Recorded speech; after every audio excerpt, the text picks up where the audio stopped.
There's a chance that a lot of events that take place every year in Loveland might not happen anymore, and that's because of a new law that took effect today, one that even has some of the people who passed it backpedaling.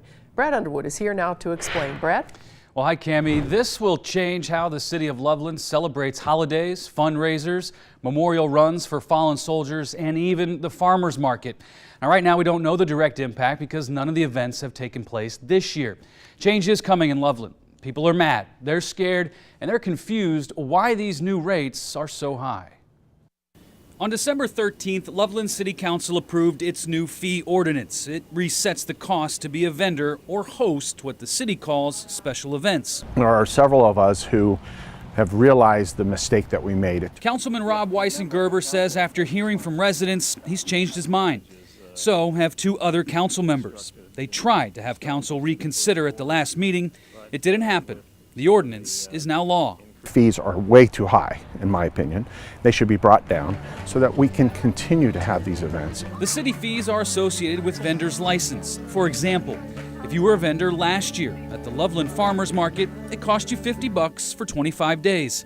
Now it's $500. This is closing us down. It is shutting us down completely because these vendors are not going to spend $500 to come here when they can stop 10 miles in front of us and pay nothing.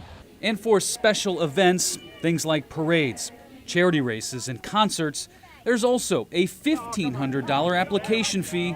That means the host will most likely have to collect more money from the vendors and participants. This year, we're not going to be able to do some of the same events.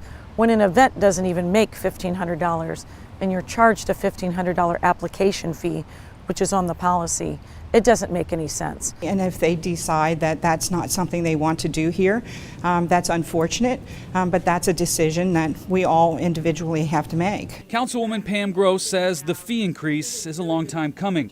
The old structure just wasn't working. Change is difficult. I mean, none of us like change. You know, anytime that you have to go a different route because of a road closed or whatever, and it's frustrating. So I do understand, why people are, upset, but I think they also need to understand that it's not unreasonable.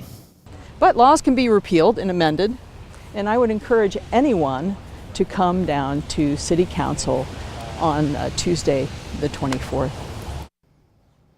Now, as for that next meeting on the 24th, it's unclear if an amendment to an amendment will be discussed. It was recently tabled. In short, this amendment to an amendment falls under the category of a transient vendor who will figure out who exactly that is and also what events fall under the umbrella of these special events. This is certainly going to be an issue that they're going to be talking about for quite a while in Loveland. No doubt about it. Brad Underwood, thank you. And the next meeting on the 24th is at 7 p.m. and it is open to the public.